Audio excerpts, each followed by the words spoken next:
Hello everyone. आज हम इस वीडियो में टेम्परेचर और थर्मामीटर के बारे में बात करेंगे। तो चलिए शुरू करते हैं। टेम्परेचर क्या होता है?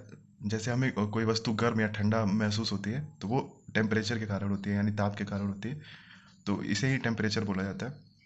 और थर्मामीटर क्या होता है? थर्मामीटर जो होता है उससे हम टेम्परेचर को मेजर करते हैं। तो थर्मामीटर जो होता है वो कई प्रकार के होते हैं, जिससे हम ताप को मेजर करते हैं। अलग अलग वैज्ञानिकों ने अलग अलग थर्मामीटर की खोज की, और ये थर्मामीटर का नाम उन्हीं के नाम पे पड़ा जिन वैज्ञानिकों ने उनकी खोज की। तो सबसे पहले कुछ पॉइंट है, उनको देख लेते हैं। जो फर्स्ट पॉइंट है वो है बॉइलिंग पॉइंट।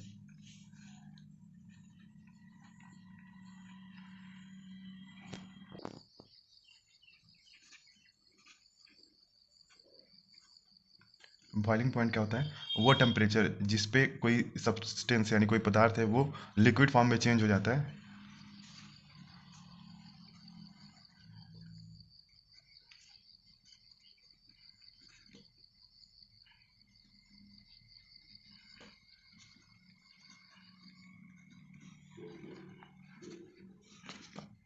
अगर कोई लिक्विड वो गैस में अगर चेंज हो जा रहा है तो वो उसका बॉइलिंग पॉइंट होता है। जैसे हम पानी को जब गर्म करते हैं तो 100 डिग्री सेल्सियस के बाद वो भाप बन के उड़ने लगता है। तो वो जो 100 डिग्री सेल्सियस है वो जल का बॉइलिंग पॉइंट हो जाता है। तो ये बॉइलिंग पॉइंट होता है substance change form liquid to gas, इसे हम बॉइलिंग पॉइंट बोलते हैं। अब दूसरा जो पॉइंट है फ्रीजिंग।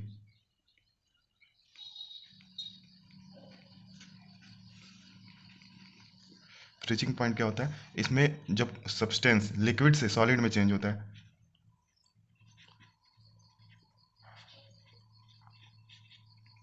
इसे फ्रीजिंग पॉइंट कहते हैं। यानी 0 डिग्री सेल्सियस पे जल जो है वो बर्फ बनने लगता है, तो ये उसका फ्रीजिंग पॉइंट होता है।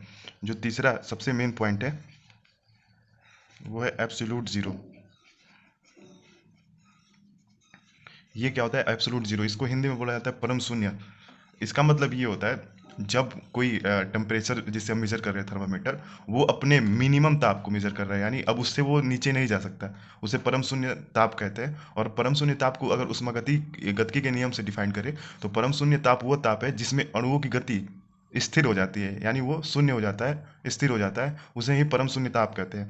यानी जिसमें जो अणु हैं वो अपनी गति को बंद कर दें, उसे ही परम शून्य ताप कहते हैं या एब्सोल्यूट जीरो कहते हैं। ये ऊष्मागतिकी के नियम से वो टेम्परेचर जिस पे मॉलिक्यूल अपनी मोशन को बंद कर दे वो एब्सोल्यूट जीरो होता है। नेक्स्ट देखते हैं। तो हम नेक्स्ट अब थर्मामीटर को देखते हैं। थर्मामीटर कितने प्रकार के होते हैं, कैसे वो वर्क करते हैं, उनकी क्या क्या पॉइंट होते हैं, तो अब उनको देखते हैं।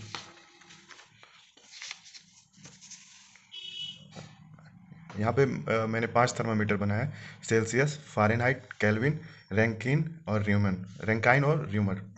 तो इनमें 3 पॉइंट मैंने मेंशन किया हुआ है, एक एब्सोल्यूट ज़ीरो, एक फ्रीजिंग पॉइंट और एक बॉइलिंग पॉइंट। तो जो सबसे पहला थर्मामीटर है हमारा वो है सेल्सियस थर्मामीटर। इसमें इसका एब्सोल्यूट जीरो पॉइंट जो होता है वो -273 डिग्री सेल्सियस होता है, और जो इसका फ्रीजिंग पॉइंट होता है वो 0 डिग्री सेल्सियस होता है, और बॉइलिंग पॉइंट 100 डिग्री सेल्सियस होता है इसका। ये वाटर से इसको रिफरेंस रख के लिया गया है। जितने भी थर्मामीटर यहाँ पे दिख रहे हैं सबका रिफरेंस वाटर रखा हुआ है। अब फ़ारेनहाइट में देखते हैं। तो फ़ारेनहाइट में इसका जो एब्सोल्यूट जीरो पॉइंट है वो -460 फ़ारेनहाइट है, फ्रीजिंग पॉइंट 32 और बॉइलिंग पॉइंट 212 फ़ारेनहाइट। केल्विन में एब्सोल्यूट जीरो जो होता है वो 0 केल्विन होता है, और इसका जो फ्रीजिंग पॉइंट है वो 200 अलग अलग किताब में अलग अलग दिया, कहीं 273 दिया, कहीं 272 दिया है। तो इसका फ्रीजिंग पॉइंट 273 है और ये 373। अब आते हैं रैंकाइन पे। तो इसका जो एब्सोल्यूट जीरो होता है वो जीरो जीरो होता है, और फ्रीजिंग जो होता है उसका 492 रैंकाइन, और बॉइलिंग पॉइंट 672। र्यूमर पैमाने का एब्सोल्यूट जीरो ये अभी मैं फाइंड नहीं कर पाया हूँ। इसका फ्रीजिंग पॉइंट जो होता है वो जीरो होता है, और बॉइलिंग पॉइंट जो होता है इसका 80 होता है। तो ये सभी थर्मामीटर है 5। और ये जो नाम दिख रहे हैं Celsius, Fahrenheit, kelvin, Rankine, rumour, ये सभी वैज्ञानिकों के नाम है। ये थर्मामीटर इन्हीं के नाम पे हैं। जो वैज्ञानिक ने खोज किया ये थर्मामीटर उन्हीं के नाम पे है। और ये इनका बॉइलिंग पॉइंट, फ्रीजिंग पॉइंट और एब्सोल्यूट जीरो पॉइंट है। अब इनमें एक संबंध होता है। जो र्यूमर थर्मामीटर होता है इसे अगर छोड़ दें, इसको अगर छोड़ दें तो बाकी जो थर्मामीटर होते हैं उनमें एक संबंध आता है: C/5 = F-32/9 = K-273/5 RA। ये रैंकाइन के लिए, तो RA/4। इन चारों थर्मामीटर में एक संबंध आता है जिससे हम एक, अगर जैसे अगर सेल्सियस का हमें ताप पता है अगर हमें सेल्सियस का टेम्परेचर पता है तो उसे हम चाहें तो इन तीनों को कन्वर्ट कर सकते हैं, फ़ारेनहाइट, केल्विन, रैंकाइन, क्योंकि ये आपस में बराबर होते हैं, तो इनको हम आपस में कन्वर्ट कर सकते हैं। अब यहाँ पे दिया हुआ है, तो ये कुछ सिंबल दिया हुआ है, जैसे इनको कैसे पढ़ते हैं, इन स्केल को कैसे पढ़ा जाता है।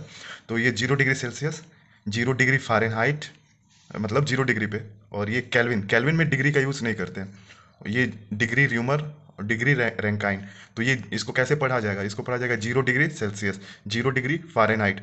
जो केल्विन होता है उसको डिग्री के साथ नहीं पढ़ा जाता है, इसको पढ़ा जाता है 0 केल्विन। इसके बाद 0 डिग्री रैंकाइन, 0 डिग्री र्यूमर। यहाँ पे टेम्परेचर के का स्केल रेंज में लिखा हूँ यहाँ पे।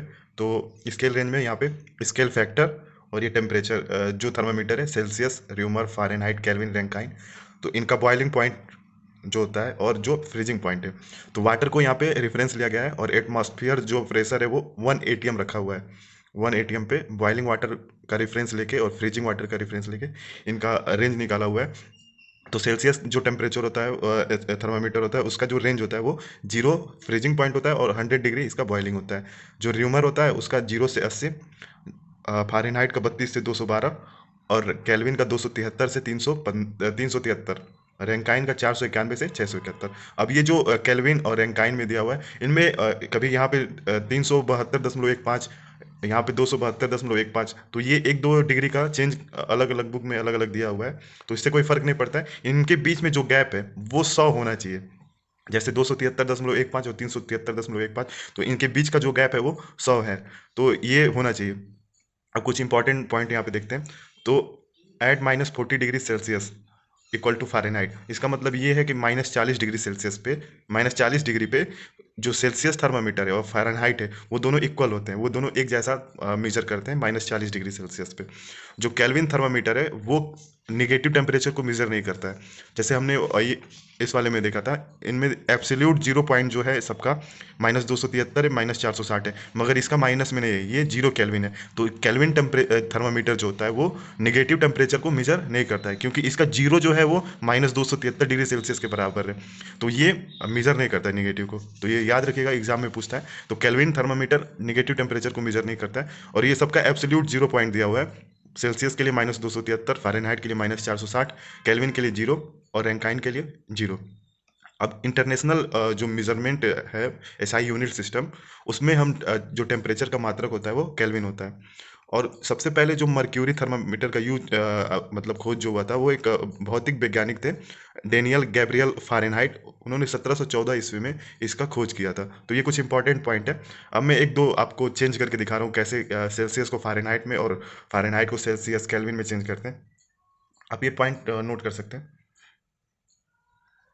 हाँ, अभी आपको यहाँ पे एक चार्ट दिखेगा, तो जिसमें जितने भी थर्मामीटर है उनका आपस में इंटरचेंज दिया हुआ है, मतलब सेल्सियस से फ़ारेनहाइट, सेल्सियस से रैंकाइन, र्यूमर, इनका आपस में इंटरचेंज दिया हुआ है। तो आप उस चार्ट को एक बार देख लीजिएगा। अब न्यूमेरिकल देखते हैं यहाँ पे।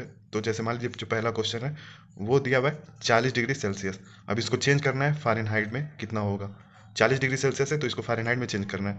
तो 40 बटे, मैं पहले फार्मूला लिख दे रहा हूँ। फार्मूला है C/5 = F-32/9। तो यहाँ पे C की वैल्यू जो दी हुई है वो 40/5 F-32/9। तो ये कट जाएगा, तो यहाँ पे आएगा 8, और ये उधर मल्टीप्लाई हो जाएगा।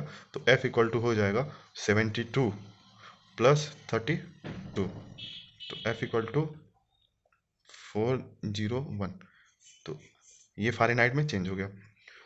अब अगर हमें पता लगाना है कि जैसे हमने पता लगाया था कि -40 डिग्री सेल्सियस पे दोनों थर्मामीटर एक ही ताप को मेजर करते हैं। अभी हमने देखा था कि यहाँ पे जैसे बोल रहा था कि -40 डिग्री सेल्सियस पे, 40 डिग्री पे सेल्सियस और फ़ारेनहाइट पैमाने एक ही ताप को मेजर करते हैं, एक ही टेम्परेचर को मेजर करते हैं। तो ऐसे ही फ़ारेनहाइट और केल्विन भी होगा, जो दोनों एक ही टेम्परेचर को मेजर कर रहे होंगे। तो हम उसको निकालते हैं और इसको भी निकालते हैं। तो सबसे पहले इसी को निकालते हैं कि कैसे -40 डिग्री सेल्सियस आता है। यहाँ पे देखते हैं -40 डिग्री सेल्सियस कैसे आता है। तो हम मान लेते हैं कि C = F = X, यानी जो सेल्सियस और फ़ारेनहाइट है वो दोनों आपस में बराबर है। ठीक है, तो अब यहाँ से एक्स रहे, तो ये इस फार्मूले में हम वैल्यू को पुट करके सॉल्व करते हैं। तो यहाँ पे x/5 = F mine F sorry यहाँ पे एक्स होगा, मैं एफ लिख दिया, एक्स माइनस 32/9। अब इनका मल्टीप्लाई करते हैं तो ये हो जाएगा 9x, यहाँ पे मैं लिख रहा हूँ, तो यहाँ पे हो जाएगा 9x, और ये इधर आके मल्टीप्लाई होके हो जाएगा 5x माइनस 5 और 32 का मल्टीप्लाई होके हो जाएगा 160। अब इनको इधर करते हैं तो ये हो जाएगा 4x minus 160 x equal to -40। तो -40 डिग्री पे फ़ारेनहाइट और सेल्सियस दोनों एक ही ताप को टेम्परेचर को मेज़र करते हैं। अब सेल्सियस और फ़ारेनहाइट और केल्विन में देखते हैं, फ़ारेनहाइट और केल्विन किस टेम्परेचर पे एक ही टेम्परेचर को मेज़र करते हैं, ताप को मापते हैं।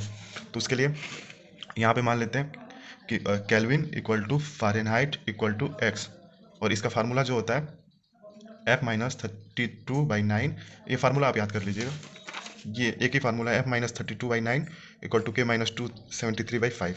तो ये एक फार्मूला है, इसको याद कर लीजिए, आप इजीली कन्वर्ट कर सकते हैं।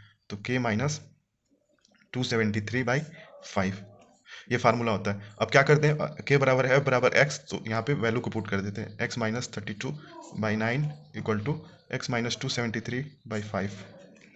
अब मल्टीप्लाई करते हैं यहाँ पे, 5x minus 160 degree equal to 9x, और इसका मल्टीप्लाई यहाँ पे छोड़ देते हैं, 273 इंटू 9, इसको इधर कर देते हैं। तो ये हो जाएगा, इधर आके ये प्लस में इधर आके माइनस हो जाएगा, तो 4x, और ये हो जाएगा 273 इंटू 9 माइनस 160। तो x इक्वल टू, अब इसको मैं कैलकुलेटर से सॉल्व कर दे रहा हूँ, इसको सॉल्व करने पे आ रहा है 574.25। तो 574.25 डिग्री पे जो केल्विन और फ़ारेनहाइट होंगे वो एक ही टेम्परेचर को मेज़र करेंगे। -40 डिग्री पे सेल्सियस और फ़ारेनहाइट, और 574.25 पे केल्विन और फ़ारेनहाइट एक जैसा टेम्परेचर को वो मेज़र करेंगे। अब जो सबसे मोस्ट कॉमन स्केल होता है वो सेल्सियस स्केल होता है, तो इसको हम वो सेंटीग्रेड स्केल बोलते हैं, ये सेंटीग्रेड स्केल होता है, मगर इसका जो असली नाम है वो सेल्सियस स्केल है, क्योंकि इसकी खोज सेल्सियस ने की थी। और जितने भी थर्मामीटर हैं जिनकी खोज हुई है वो वैज्ञानिकों के नाम पे है। ठीक है, तो अब नेक्स्ट वीडियो में देखते हैं आगे टेम्परेचर कोफिशिएंट, कैसे टेम्परेचर आगे बढ़ता है, हीट और वर्क में क्या डिफरेंट होगा। तो आगे नेक्स्ट वीडियो में मैं इन सब के बारे में बताऊंगा। Thank you.